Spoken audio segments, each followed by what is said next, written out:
ஓம் சாய்ராம். எனதருமை பிள்ளையே, நிறைய யோசிக்காத.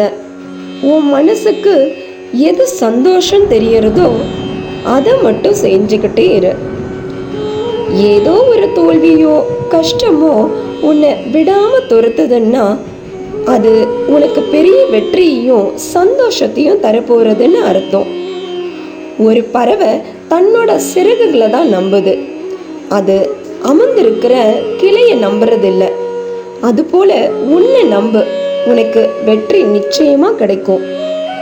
நீ இவ்வளவு நாள் எதுக்காக காத்துக்கிட்டு இருந்தியோ அது இப்ப நிறைவேற போகுது. நான் உனக்கு துணையாகத்தான் இருப்பேன். உனக்கு நல்லது மட்டும்தான் நடக்கும். 100 முறை நீ விழுந்தாலும் 1000 முறை உன்னை உருவெடுக்க செய்வேன். நீ எந்த ஒரு செயலை இப்ப செஞ்சுக்கிட்டு இருக்கியோ அதுல இருந்து பின்வாங்காத. பின்வாங்கினீன்னா இவ்வளவு தூரம் நீ வந்ததுக்கு அர்த்தமே இல்லாம போயிடும். யாரோட செயல்லையும் நீ குறை ஏதும் காணாத. மற்றவர்களோட செயல்ல குறைய கண்டுபிடிச்சா உனக்கு நீயே குழிய தோண்டிக்கிறதா சமம். உனக்கு வேண்டியது கிடைக்க வேண்டிய நேரத்துல நிச்சயம் உன்னை வந்தடையும். அதுவரை நீ நம்பிக்கையோடு உன்னோட லட்சியத்தை நோக்கி முன்னேறிக்கிட்டே இரு. இந்த சாயப்பா உன்னோட இருந்து நீ வெற்றி பாதைக்கு செல்ல அருள் புரிவேன். நீ என்றென்றும் மகிழ்ச்சியாகத்தான் இருப்ப. கடைசியில எல்லாமே சரியாகும்னு தீர்க்கமா நம்பு. அப்படி எதுவும் சரியாகலைன்னா இது கடைசியான விஷயம் இல்லைன்னு நம்பு.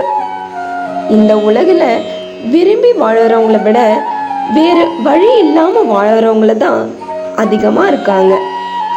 உன்னோட பேச்சுல எப்பவும் கணக்கா இரு.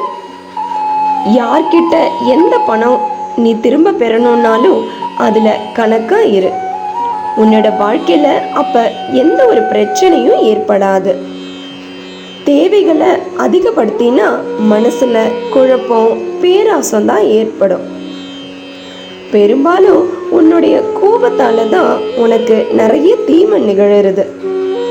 அந்த கோபத்தை கொஞ்சம் கொஞ்சமா குறைச்சிக்க.